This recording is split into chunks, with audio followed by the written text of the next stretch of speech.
आइए सबसे पहले हम ये बात कर लेते हैं कि हमारी अच्छी हेल्थ यानी कि हमारी अच्छी स्वास्थ्य कैसे हो सकती है, यानी कि हम स्वस्थ कैसे रह सकते हैं। देखिए, इस बात को आप हमेशा ध्यान में रखिए कि हमारी सबसे पहली प्राथमिकता हमारी स्वास्थ्य अर्थात हमारी हेल्थ ही होनी चाहिए। अगर आपकी स्वास्थ्य अच्छी होगी तभी तो आप बाकी अपने सारे काम आप ठीक से कर पाएंगे। इसलिए अपने स्वास्थ्य पे ध्यान देना बहुत ही जरूरी है। और मैं ऐसा पर्सनली मानता हूं कि ये मेरी राय है कि अगर आप भारतीय संस्कृति का अच्छे से पालन करते हैं तो आपकी स्वास्थ्य तो अच्छी रहेगी ही रहेगी। अब यह समस्या की बात क्या है कि आजकल हमारे भारत देश के लोग अपनी मूल संस्कृति को भूलते जा रहे हैं और अंग्रेजियत के जकड़न में इस तरह से फंसते जा रहे हैं कि वो तो भूल ही गए हैं कि वो भारतीय है। और मैं आपको इस बात की गारंटी देता हूं, यदि आप अच्छे से भारतीय संस्कृति का एकदम सोच समझ के एकदम बढ़िया से पालन करते हैं ना, तो आप बीमार नहीं पड़ने वाले। आप हमेशा स्वस्थ रहेंगे और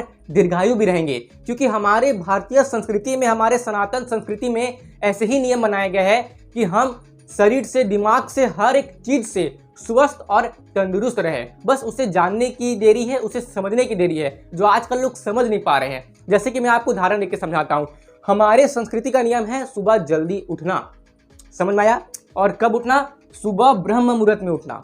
आजकल आप जितने भी कामयाब लोग को देख लीजिए, अधिकतर कामयाब लोग सुबह जल्दी ही उठते हैं। लेकिन आजकल एक ट्रेंड चला हुआ है कि लोग रात में जग रहे हैं और सुबह बहुत देरी तक सो रहे हैं, जैसे कि 8-9 बजे तक, 10 बजे तक भी सो रहे हैं। और ये बात आपको पता ही होना चाहिए कि रात का समय सोने के लिए होता है, इसलिए रात को ज़्यादा देरी तक नहीं जगना चाहिए। जब आप रात को सोते हैं ना, तो हमारा बॉडी रिपेयर मोड में होता है, यानी कि हमारी बॉडी की जो भी डिफेक्टिव पार्ट है, जो भी खराब पार्ट है, वो ठीक हो रही होती है। रात में हमारा बॉडी अच्छे से रेस्ट पे होता है और अच्छे से हमारी बॉडी खुद को ही रिपेयर करती है जहाँ जहाँ प्रॉब्लम है। लेकिन आजकल अधिकतर लोग क्या कर रहे हैं कि वो रात को बहुत देरी तक जाग रहे हैं और सुबह बहुत देर से उठ रहे हैं। तो ऐसा करने से लंबे समय पे उनके स्वास्थ्य पे, उनके हेल्थ पे बुरा असर तो पड़ेगा ही पड़ेगा, क्योंकि उनकी बॉडी रिपेयर मोड में नहीं जाएगी। और जब बॉडी रिपेयर मोड में नहीं जाएगी तो बॉडी में जहर यानी कि टॉक्सिन बनने लगेगा और यही टॉक्सिन आगे चल के एक बीमारी को जन्म देगा।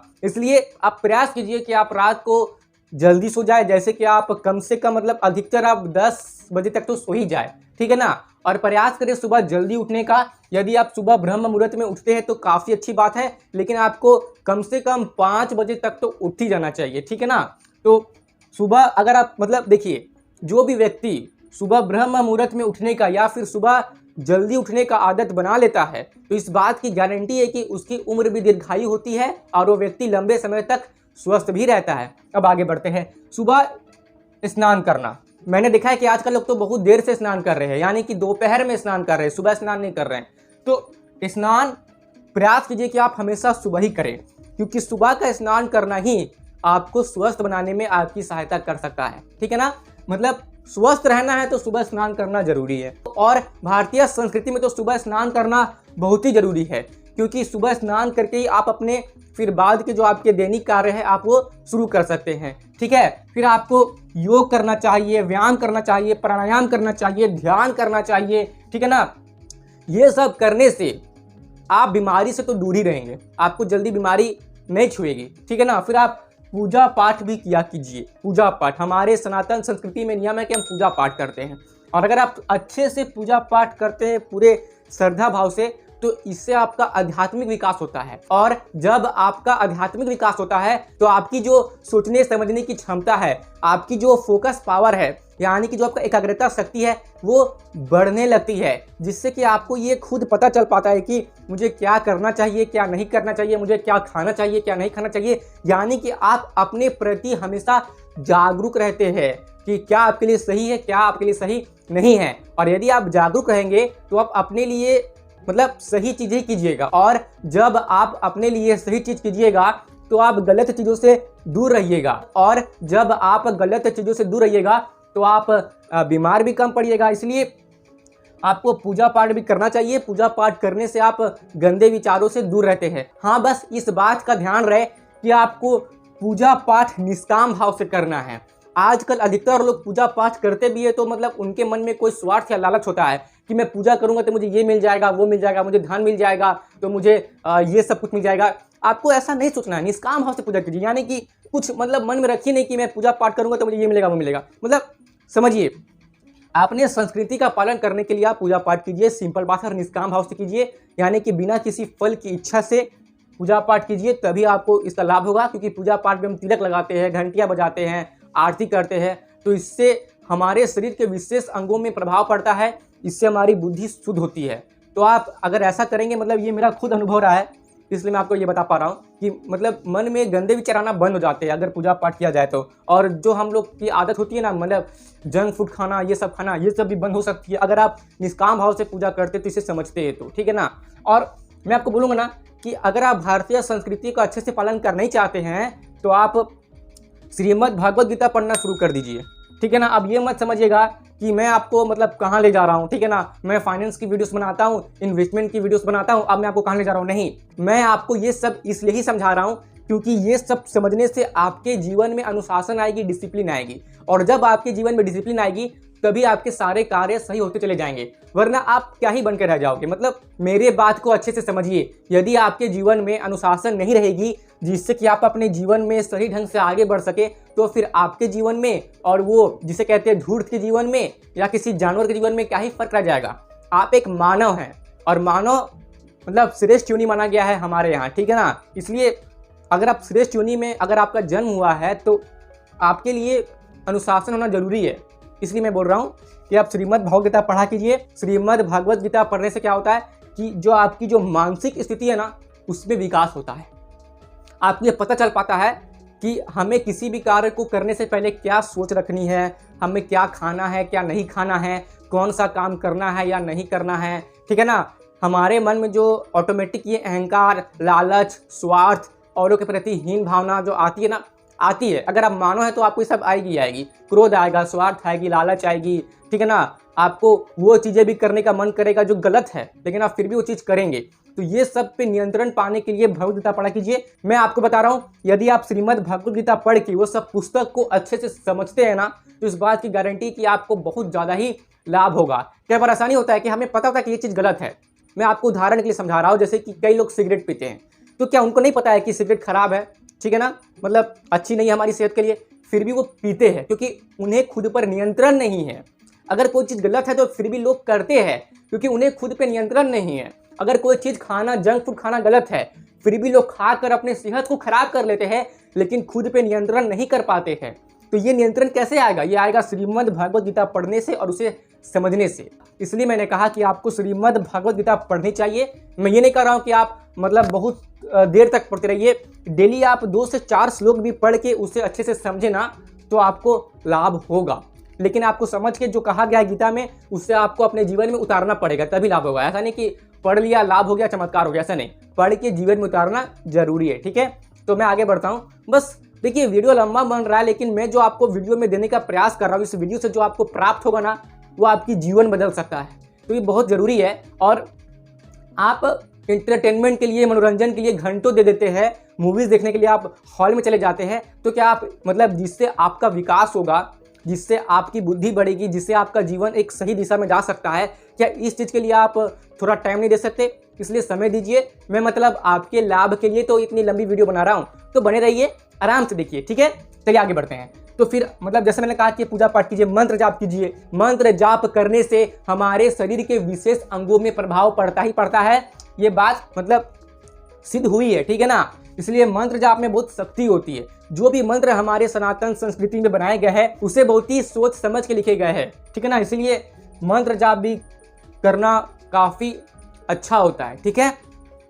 तो मंत्र जाप भी किया कीजिए, ठीक है ना। फिर अब व्रत उपवास, ये बात तो आज साइंटिफिकली प्रूवन हो चुका है कि वैज्ञानिक दृष्टिकोण से ये सिद्ध हो चुका है कि उपवास करना हमारी सेहत के लिए अच्छा होता है। यानी कि यदि हम उपवास करते हैं, यानी कि मतलब क्या कि हम कुछ समय के लिए या 1 दिन के लिए या 2 दिन के लिए, मतलब जितने दिन का भी उपवास होता है हमारे संस्कृति में, उसमें हम अपने पाचन तंत्र को यानी कि अपने डाइजेस्टिव सिस्टम को आराम देते हैं। और डाइजेस्टिव सिस्टम को आराम देने से हमें सच में बहुत लाभ होता है। इससे हमारा ही डाइजेस्टिव सिस्टम और स्ट्रांग होता है, मजबूत होता है, इससे हमें लाभ पहुंचता है। उपवास रहते समय हमारी पाचन तंत्र को, हमारी डाइजेस्टिव सिस्टम को खाना पचाने की आवश्यकता नहीं पड़ती है। तो उससे क्या होता है कि बॉडी क्या करती है कि हमारी जो डिफेक्टिव पार्ट है ना बॉडी के अंदर जो भी, उसे ठीक करने का काम करती है, यानी कि बॉडी खुद को रिपेयर करती है। तो ये काफ़ी अच्छी बात है। इसलिए हमारे धर्म में बहुत पहले ही उपवास का नियम रखा गया, और ये बहुत ही सोच समझ के रखा गया, क्योंकि उपवास करने से हमें लाभ पहुंचता है। ये वैज्ञानिकी दृष्टिकोण से सिद्ध है। आप खुद इसे किसी आर्टिकल पे पढ़ लीजिए या यूट्यूब पर सर्च करके देख लीजिए उपवास करने के फायदे, आपको कई वीडियोस मिल जाएंगे। फिर आप हवन, यज्ञ और आरती जैसे पवित्र कार्यों में भी भाग लिया कीजिए। और हवन करने से तो वातावरण की और हमारी मन की दोनों की शुद्धिकरण हो जाती है, ये बात तो तय है। हवन करने से वातावरण शुद्ध होता है, यानी कि जो प्रदूषण होता है ना इतना, वो घटता है, मिटता है, ये बात तो पक्की है, ठीक है ना। इसलिए आपको हवन, यज्ञ और आरती जैसे पवित्र कार्यों में भी भाग लेना ही चाहिए। इससे मतलब हमारे जो मानसिक दृष्टि है, हमारे जो मानसिक मतलब लेवल है, स्तर है, उसमें विकास होता है और हमारा आध्यात्मिक स्तर भी बढ़ता है, ठीक है ना, जिससे आपको स्वस्थ रहने में काफ़ी सहायता मिल सकती है, ठीक है। फिर आपको मतलब देखिए सात्विक भोजन करना चाहिए, मतलब ऐसा हमारी सनातन संस्कृति में नियम है, क्योंकि अगर आप लंबे समय तक सात्विक भोजन करते हैं तो ये बात तो तय है कि आपका बीमार पड़ना लगभग असंभव हो जाएगा, क्योंकि सात्विक भोजन हमारे शरीर के लिए सबसे श्रेष्ठ होता है, क्योंकि वो आसानी से पच भी जाता है और इससे हमारे शरीर को तंदुरुस्ती भी मिलती है। तो अगर आप अच्छे से सात्विक भोजन का पालन करते हैं तो आपकी बीमार पड़ने की चांसेस तो कम ही हैं, ठीक है ना। लेकिन आजकल लोग मतलब क्या ही मैं बोलूँ कि आजकल हमारी मतलब लोगों को अपने जीभ में कंट्रोल नहीं है, नियंत्रण नहीं है, तो वो स्वाद के चक्कर में कई बार ऐसी चीज़ें भी खा लेते हैं जिससे कि एक समय पे उनको बीमार होना ही पड़ता है, ठीक है ना।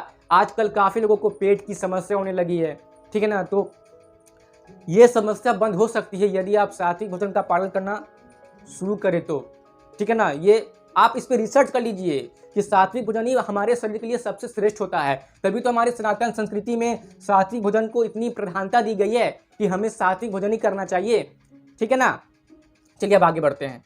और फिर आपको सूर्यास्त के बाद देखिए, अगर मैं आपको एक बात समझाऊँ ना, तो सूर्यास्त के बाद आपको कभी भी भारी खाना नहीं खाना चाहिए। यानी कि मेरे कहने का मतलब ये है कि जब तक सूर्य रहता है ना तब तक हमारी पाचन शक्ति अच्छे से कार्य करती है। यानी कि जो भी भोजन हम ग्रहण करते हैं सूर्य रहने के मतलब समय में, तो हमारी भोजन अच्छे से पच पाती है। लेकिन जैसे ही सूर्य अस्त हो जाता है यानी कि रात हो जाती है, तो जैसे जैसे टाइम बीतेगा ना, तो हमारी जो पाचन तंत्र है, हमारी जो डाइजेस्टिव सिस्टम है, वो जो खाना पचाएगी उसकी क्षमता थोड़ी कम होने लगती है। इसलिए प्रयास करें कि सूर्यास्त के बाद बहुत अधिक, मतलब कि आजकल तो अधिकतर लोग 10-11 बजे अपना रात का खाना खा रहे हैं, तो आपको ऐसा नहीं करना है, क्योंकि अगर आप उतने देर से रात का खाना खाएंगे ना तो आपकी खाना जो है, जो आपने खाया वो ठीक से पचेगी नहीं, और जब वो ठीक से पचेगी नहीं तो आप सुबह जल्दी उठ भी नहीं पाएंगे, ये बात तो तय है, ठीक है ना। तो प्रयास कीजिए कि रात में समय में ज़्यादा भारी भोजन ना करें, हल्का ही भोजन करें, और आप अधिकतर 8 बजे तक के अंदर अपना भोजन कर ले। इसके बाद खाना खाना बीमारी को जन्म दे सकता है, कई सारे पेट के रोगों को जन्म दे सकता है। मेरी बात को आप ध्यान से समझिए। आप एक काम कीजिए, यदि आपको मेरे बात पे भरोसा नहीं है तो आप अच्छे खासे मतलब आप लंबे समय के लिए 6-7 महीना के लिए आप ना 8 बजे के अंदर खाना खाना शुरू कीजिए रात के समय में, ठीक है ना। और ये नहीं कि कुछ भी खा रहे हैं, हल्का खाना खाइए और आप सात्विक भोजन करना शुरू कीजिए। मैं आपको बोल रहा हूँ कि आपको इसका मतलब सकारात्मक असर, इसका जो पॉजिटिव इफेक्ट है आपको 6-7 महीना बाद दिख जाएगी। आपको खुद ही एहसास होगा, हाँ इससे बॉडी में अच्छा प्रभाव पड़ रहा है, मतलब मुझे जो गैस की प्रॉब्लम हो रही थी वो अब कम हुई है, ठीक है ना। ज़्यादा देर रात को खाना हमारे शरीर के लिए अच्छा नहीं होता है, ये बात तो तय है। यदि आपको मेरे बात पे भरोसा नहीं है तो आप रिसर्च कर सकते हैं, ठीक है। चलिए, और हाँ, मंदिर जाया करें। मंदिर जाने से ये मेरा खुद का अनुभव रहा है कि बहुत ही अच्छा महसूस होता है, ठीक है ना। ये जो बुद्धि का स्तर है, मतलब मैं आपको क्या ही बोलूँ, मतलब आध्यात्मिक स्तर में बहुत लाभ आता है। मंदिर में जो घंटी बजती है ना, उस घंटी का कंपन भी हमारे शरीर में विशेष तरह से प्रभाव डालता है, जिससे कि हमें लाभ तो होता ही है। अब क्या क्या प्रकार के लाभ होता है मंदिर जाने से, वहाँ पूजा पाठ देखने से, आरती देखने से, मंदिर के वातावरण से, क्या क्या हमें पॉजिटिव सकारात्मक असर होता है हमारे शरीर पे, इस पर आप रिसर्च कर सकते हैं, ठीक है ना। तो लाभ तो होता ही है, ये बात तो तय है, ठीक है ना। आप गलत काम करने से बचते हो मंदिर जाने से। अगर आप कुछ गलत काम करने का सोच रहे हैं और आप रेगुलर मंदिर जा रहे हैं ना, तो आपके माइंड में ख्याल जरूर से आएगा कि मुझे वो गलत काम नहीं करना चाहिए। ठीक है ना। तो ये चीज़ में बहुत सहायता करता है मंदिर जाना, इसलिए अपने संस्कृति का पालन कीजिए और मंदिर जाया कीजिए, ठीक है ना। यदि आप रोज नहीं जा सकते हैं तो कम से कम सप्ते में एक बार तो मंदिर अवश्य ही जाए, ठीक है ना, और नमस्ते प्रणाम करें, ठीक है ना। अब देखिए, हाथ मिला के लोगों को ट्रीट करना, हाथ मिला के लोगों को मतलब हेलो हेलो करना, हाथ मिला के, ये हमारी संस्कृति नहीं है। हम तो मतलब दूर से ही नमस्ते करते हैं। नमस्ते कितनी अच्छी संस्कृति है हमारी, देखिए हाथ जोड़ के हम नमस्ते करते हैं, मतलब समझ रहे हैं, मतलब कितनी अच्छी बात है ये।